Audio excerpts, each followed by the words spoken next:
Welcome to the Talkin VAWLS Network. My name is Boogie Bentley. Yesterday made a video talking about Tristan Keys committing to LSU. What went wrong there? Was it a money deal? Do we not have the money? Are we not willing to spend the money? I see people talking about Josh Heupel and this coaching staff not being able to close. There is a theme here. Actually, it opened up some good conversation. That's what the Talkin VAWLS Network is all about. Whether we agree, we disagree, we can talk about it because we all love Tennessee football. I want to take a look at some of the comments here. This is from my post on Facebook. Jonathan Henderson says, this is strangely familiar in the Josh Heupel era.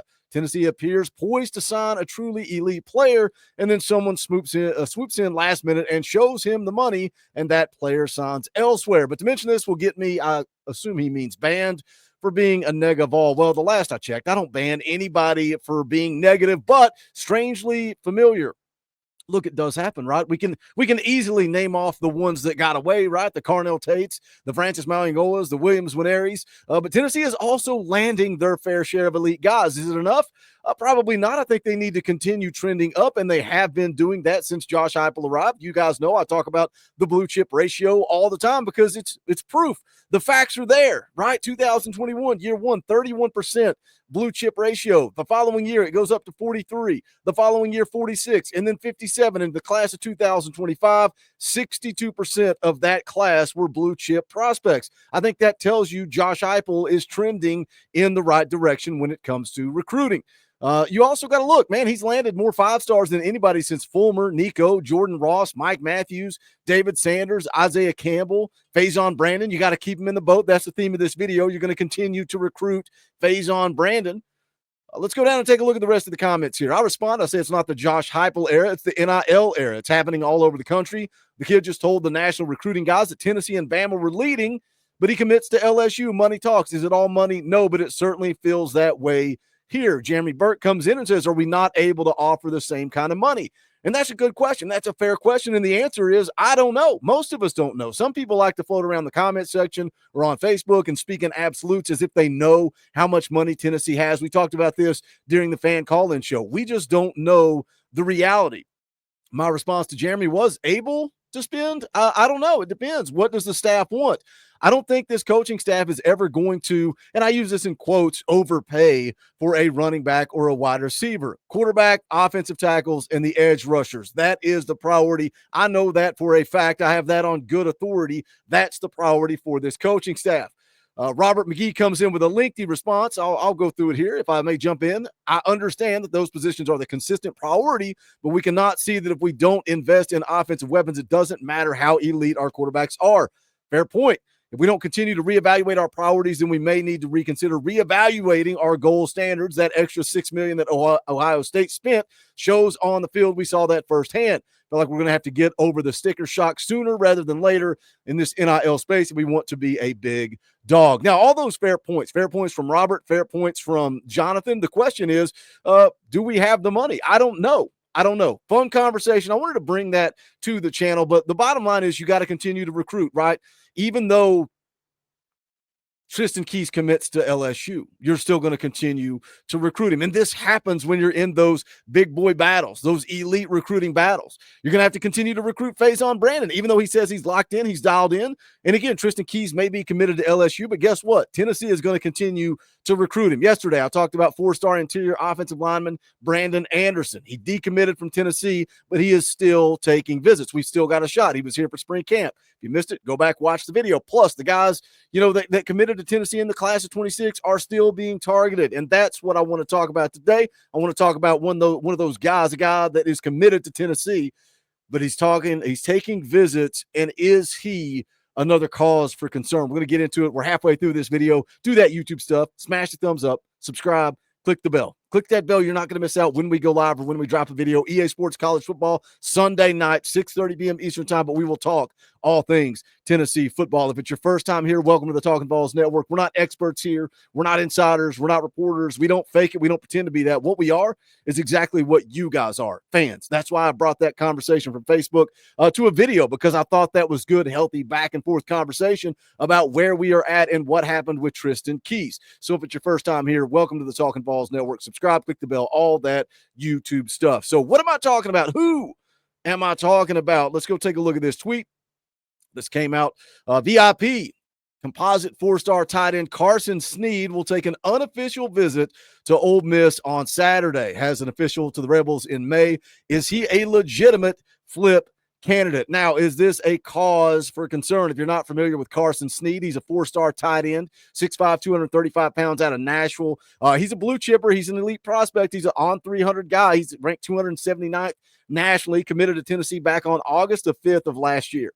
He commits to Tennessee over Auburn, Louisville, Ohio State, and Ole Miss. And if you remember, man, even Faison Brandon, he committed early. Tennessee's got a lot of guys committed in this class of 26 that jumped in the boat early. And the conversation is always, you got to keep them in the boat. You got to continue to recruit them. See Brandon Anderson, right?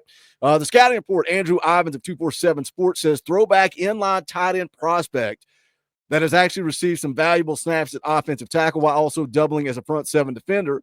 Size has not been third-party verified, but is believed to be over 6'5", with room to eventually carry 260 or more. Rather effective at this stage as an attached blocker and should only get better at sealing off run lanes with improved technique and further physical development. Hasn't proven to be a real vertical threat in the passing game, but can slip out of the backfield and find soft spots in zone coverage, especially down in the red zone. Should be viewed as a potential asset in an offense that's heavy on the 2 and 3 tight end sets, could thrive in a sniver role. Now, you know, we saw this last year, right? We saw this with Josh Heupel, and I get it. People want to complain about the offense. They want to complain about Joey Halsley. Tennessee ran a lot of 2 tight end sets last year, and I think that won them some ball games as well. Do we need to get more involved with the tight ends, utilize them over the middle of the field? We'll talk about that here in just a second. But with Carson Sneed, again, committed to Tennessee back in August, but then you start hearing some buzz around Miami back in January. Then he got an offer from Colorado. One of you guys actually DM'd me and said, Boogie, he's taking a trip to Colorado. Is this a problem? That's when I started to think, all right, maybe this is a cause for concern, but I still didn't think that much of it. But like I said in my video yesterday, like I just said yesterday, follow the visits. Like with Faison Brandon, if a kid is truly locked in, if a kid is truly dialed in, if they are committed, like I believe that Faison Brandon is, they're not out being courted. They're not out taking visits. They're not out seeing what other schools have to offer. And I'm not saying it's right or wrong. I'm not blaming Carson Sneed. Enjoy the process. Enjoy the ride. But a list of visits, spring visits, official visits, that does not scream locked in to me. That tells me maybe you want to make sure, maybe you want some confirmation that Tennessee is the right place for you. And again, that's no disrespect to Carson Sneed. He earned the right to go through this process. Visited Colorado last Saturday, made him a priority. He was the only prospect in town. He also saw North Carolina on Tuesday. This was a quote after that visit.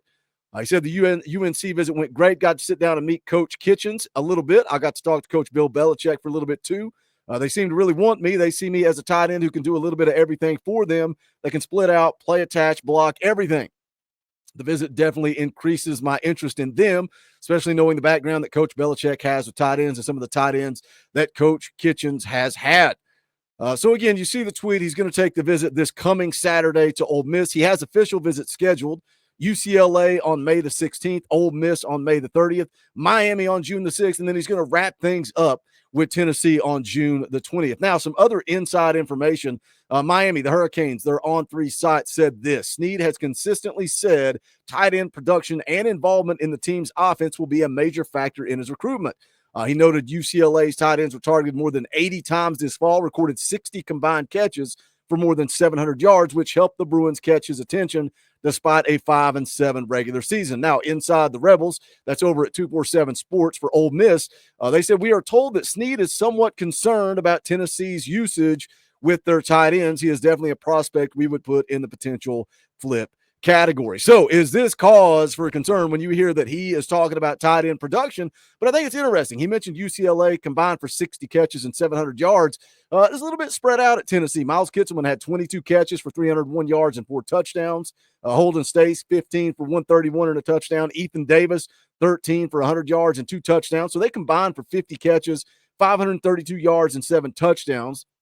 I would like to see a little bit more creativity with the tight ends, and that's possible. We've seen it, right? Go back to 2022, and I get it. I know that's the offense that everybody wants back, that 2022 offense, but the creativity is what we're missing. That's what we're looking for, that Princeton Fant the way they used him and got him the football. He had 22 catches for 241 and 3 touchdowns. So Miles Kitselman was more productive catching the football, but Princeton Fant also ran for 5 touchdowns. He threw a touchdown in 2022. But when you look at this tight end room, man, I think this year, I think Miles Kitselman, he's taking on a leadership role right now in spring camp. I think it's Ethan Davis's year. He looks like a dude. If you guys seen the pictures from spring camp, Ethan Davis looks like a dude. And then we got a couple of guys in that class of 25, some blue chip prospects. Deshaun Brame, a 4-star, ranked 50th overall. Jack Van Doorslayer, also a blue chip 4-star tight end. I think we got some dudes in that tight end room. Does Carson Sneed want to compete with that? Does he want to compete with Ethan Davis, Deshaun Brame, Jack Van Doorslayer? Or is it about production? What are your thoughts? Jump in the comment section. Let's talk about it. As always, make sure you do smash that thumbs up on the way out the door. I would appreciate it. Go check out the Talkin VAWLS merchandise, bonfire.com/store/Talkin VAWLS. You can also support the channel by hitting that join button right down there below. Right beside subscribe. It is $1. If you like this channel, you're subscribed, you watch the videos, you watch the live streams, you tune in every single day, and you want us to keep providing football content every single day of the year, hit that join button. It's only $1. It's $1. It's a commitment to this channel. You get custom Talkin VAWLS emojis, access to fan call-in shows. You get a free super chat every month. You get a free super chat every single month. More importantly, you are keeping the lights on, and we appreciate your support. What are your thoughts? Jump in the comment section. Is this another cause for concern? Do you want to talk about the money that we opened the video with Tristan Keys? I think that's a fun conversation. If not, just attack the comment section with a GBO. That's going to do it. This is the Talkin VAWLS Network. My name's Boogie Bentley. Go Big Orange.